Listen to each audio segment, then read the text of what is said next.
Hello, Gene Schwimmer here. Welcome to today's vlog. I want to start with some short items and on to the main subject. The first short item is something that I record these vlogs the day before you see them, so you're probably going to have a lot more information than I have right now because this just came in. But you'll remember if you saw my vlog yesterday, I mentioned that Rick Grenell, the acting director of national intelligence, that he had declassified the names of all the personnel in the Obama administration, which is increasingly looking like it's going to be called Obamagate.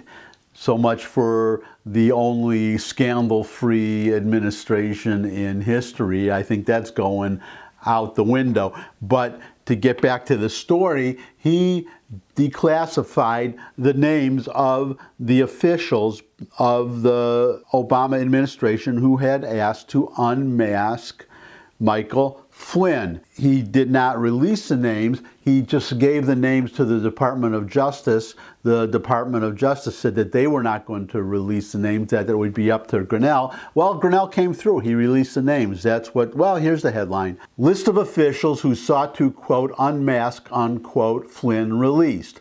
Biden, Comey, Obama Chief of Staff among them. Top Obama administration officials purportedly requested to, quote, unmask, unquote, the identity of Michael Flynn during the presidential transition period, according to a list of names from that controversial process made public on Wednesday. So that is an interesting question right there.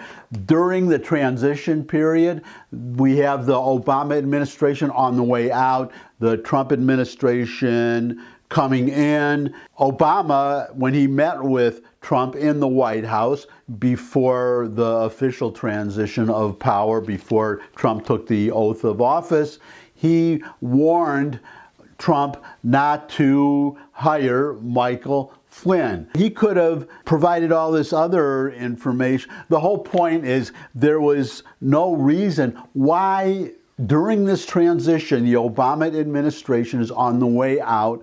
Why at that time unmask Michael Flynn? More important, why leak the name to the press? I think given what has happened since then, that the answer is pretty obvious.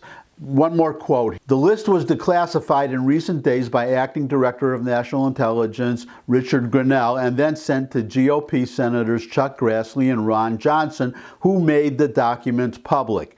It features, okay, so I could have been wrong. It looks like it was these two senators who made the document public. It was not Grenell himself, so I stand corrected. It features top figures including Joe Biden, then FBI Director James Comey, and intelligence chiefs John Brennan and James Clapper. It also included Obama's then Chief of Staff, Dennis McDonough. By now, the whole list was probably made public, so you know the answer, but I have to assume or make a pretty good guess that Obama knew about it too. Obama had the power to declassify the information. Obama himself could have released the name legally and there would have been no problem. So maybe Obama was the person who leaked Flynn's name to the press.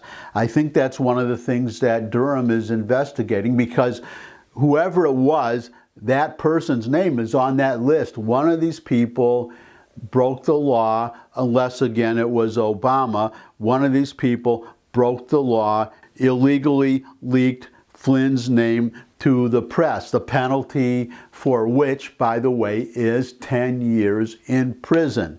So, as I said yesterday and many times before, stay tuned. But it looks to me like the Obama or Obamagate, I think we can call it now, chickens may finally be coming home to roost. Now I want to move on. Another short item. This is interesting. If you want to know one of the reasons why they have a lot of reasons, the Democrats, to hate Donald Trump. But I think one reason is he trolls so well, to use the Twitter term. When you troll somebody, He is so good at it, he and some people on his campaign. So I just want to show you a photo here. This is world-class trolling. That's why I want to share it. This is the 404 error page. If you go to the Trump website and you type in an invalid web page address, this is what you get. This is the error page. It's a picture of Joe Biden. As you can see, it appears "you are as lost as me. Return to home page." I just think that is really masterful. That is, as I said, brilliant trolling, and I can see why and how Trump gets under the skins of Democrats so well. But even more interesting, or just as interesting, here is the old error page before the campaign really got underway and it looked like Biden, as it still does, will be the nominee. It used to show a photo of Hillary Clinton standing behind, if you look closely, the podium with the presidential seal. And it says here, "Oops, this is awkward. You're looking for something that doesn't exist. Try going to the home page." Again, I just think that I just have to, number one, laugh. Number two, tip my hat to whoever thought of that. And it wouldn't be surprising to me if it were Donald Trump himself. Now we get on to the main story, which is actually two stories, or bifurcated, or two-part or two-section story. But looking forward to the election, one of the questions was what would happen, or one of the questions is, what will happen to the House? The Democrats took over the House in 2018. There were, I think, 31, was it, Democratic representatives or candidates at that time who flipped Republican seats. That's how the Democrats were able to take over the House. So the question is, will the Republicans be able to take it back? And all the predictions so far have been that they would fall short. They would not be able to do it. But a couple of interesting pieces of news, because, well, this was the harbinger for the 2018 election, when there were some special elections before the 2018 main congressional elections. There were a couple of, at least one, but I think there were more than one, special elections. The Democrats won some that they flipped some GOP seats, and that was a harbinger of what would happen in the actual election. So this could be, not saying it is, but this could be a good sign now going forward to the November election, because, well, this first one is not really surprising, but you'll see why in a second. But here is the headline. 7th Congressional District, this is Wisconsin's 7th Congressional District. Republican Tom Tiffany wins seat held by former Representative Sean Duffy, beating out Tricia Zunker. So why it's not really surprising, or not, I mean, it's good news in a way, but Duffy is a Republican, so it's a Republican seat remaining Republican. No big surprise, but to some extent, perhaps a disappointment to Democrats hoping to flip that seat. Or to put it another way, had the Democrats succeeded in flipping that GOP seat, that would have been a very good sign for them to predict what would happen in November. But it was not to be. But we get now to the really surprising result, and this is where Democrats maybe should be a little concerned, and Republicans could maybe be a little optimistic, hopeful, cross their fingers. There was a special election yesterday, Tuesday, the day before I'm recording this, in California's 25th district. This was a seat that had been Republican, that flipped to the Democrats in 2018. Well, it looks like it's flipping back. As I'm reporting this right now, votes are still being counted, but 76% of the votes are in, and the Republican, Mike Garcia, is ahead of the Democrat, Christy Smith, 56% to 44%. That being the case, I would, unless there is some massive cheating, which I do not put past the Democrats in California, but I have to think that that is going to hold, that by the time you're watching this video, the election has been decided and Garcia was elected. A seat that flipped to the Democrats has flipped back. It's also especially hopeful because this is California. California is today virtually a one-party state. You have a Democratic governor, you have Democratic legislature, Democratic veto-proof majorities in both of their legislative houses. So there is the possibility, I don't want to overemphasize it, I don't want to overdo it, I don't want to make it more than it may actually be, but it could be that the people of California are getting a little fed up with liberal democratic governance of California.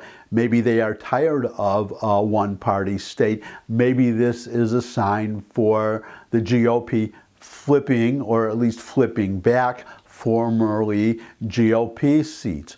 This is going to be very interesting to watch, if this could be a harbinger of what's going to happen to the 30 or so other seats that were flipped in states. I mean, this is a very overwhelmingly Democratic state. So who knows what could happen in these other states that are in other districts that are not overwhelmingly Democratic. In fact, some of these states were and are majority Republican, but they flipped in 2018. So there's a good chance to flip back. And then one more note on California, aside from it being a heavily Democratic state, I think Garcia was ahead. Well, it's a heavily Hispanic district. I think it may be heavily black district.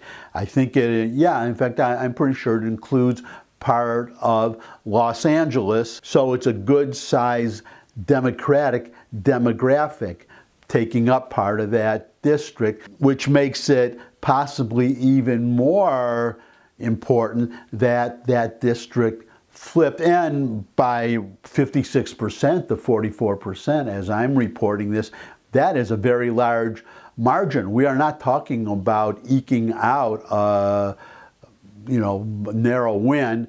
The only caveat I would add is that the former representative, the Democrat, was Katie Hill, who was forced to resign because, well, I'm not going to go into all the details, but a sex scandal. She was caught in some kind of sex scandal.